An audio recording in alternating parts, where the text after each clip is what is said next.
So hello and welcome to Film Mixologist.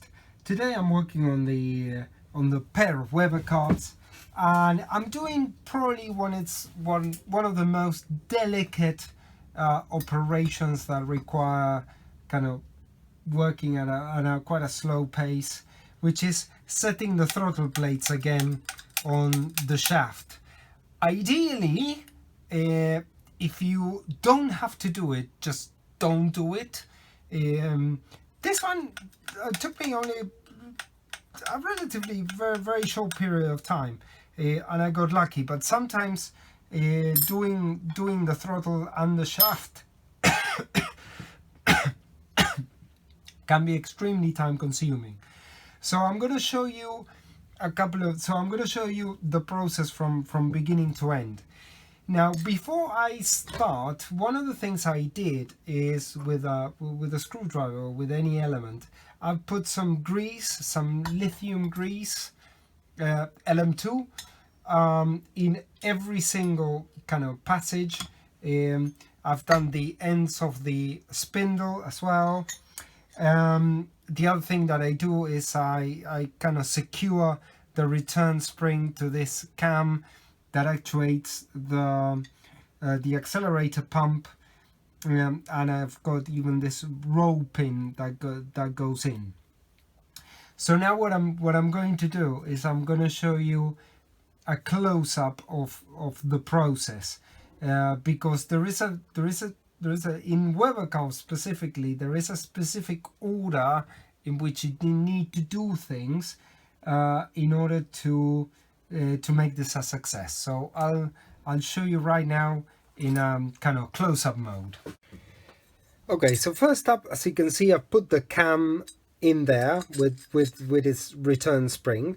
This is quite important that you do it before you put the shaft, and also the shaft goes in a very specific way, which you need to see that the holes align here before you start putting it in.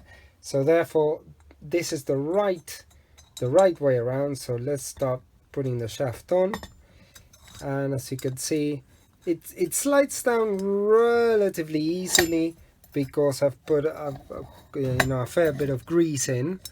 So, but still, sometimes you just need to drive it a bit, especially in the accelerator pump cam. That can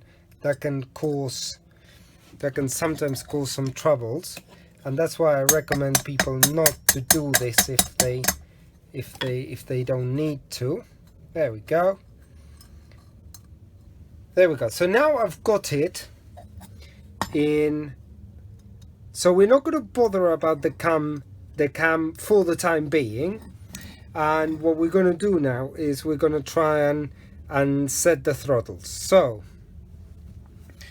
generally I never use gloves for this, because you need all the feel you can get in your fingers. So let's do kind of any throttle,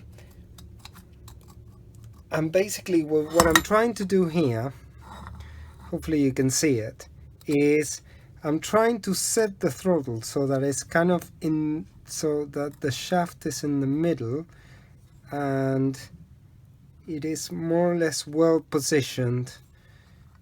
There you go. So now, you see, so I still got a bit of work to do here, because it doesn't cover very well the progression holes. Let me show you here. Those three are the progression holes, and we need to cover them. One way you can do it is to cover them is to just set it like this. You can apply a bit of pressure, and what it does is it seats it properly. So now it's seated properly. So I generally put a finger there, keeping it closed, and one screw goes in,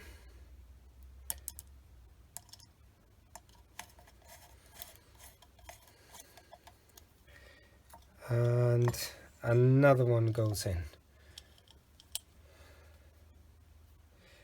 At this point in time, the only thing that I'm doing is I'm just putting in the screws. I haven't secured them yet, that would come later. So now what I need to do is do the other one. So this pesky kind of accelerator point comes a bit, I need to go like this. Okay, so remember the numbers generally go at the bottom. So here we go. And what you're trying to do is you're trying to keep it in the middle and close it. Yep. Yeah, this is good. So as you can see, to be honest, I think I got lucky on this one, because generally the process is not, sometimes it's not as straightforward as this. So sometimes I've spent half an hour trying to set the throttles.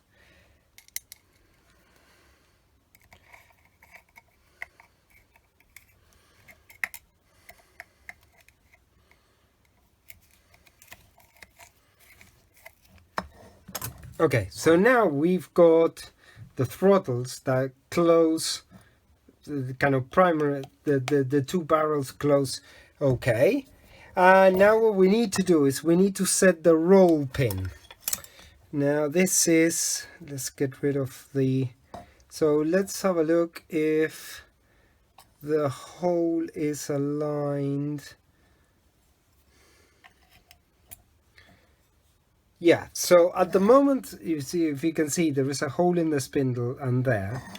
And what you need to do is you need to put this roll pin. And what I do is I generally put a bit of grease in there to lubricate it, and I gently set it without moving neither the spindle nor the cam.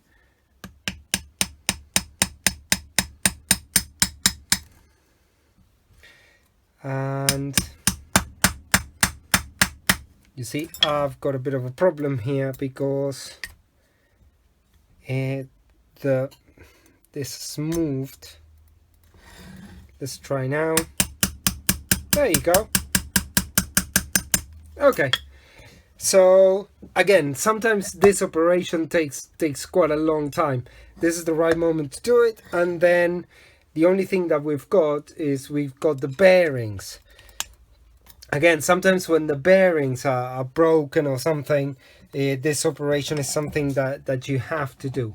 So the technique here is with a socket, you drive it up to the body, and then you make sure that the body of the socket, this is a 12 mil, that the body is seating on the bearing. There you go, and it goes down like so. So now that's properly done, and we just need to do the other one. So let me see if I can put it kind of front and center. There you go. So this, I'm going to drive it up to the body. There you go. And then making sure that this impacts straight on the outer bearing race. There we go.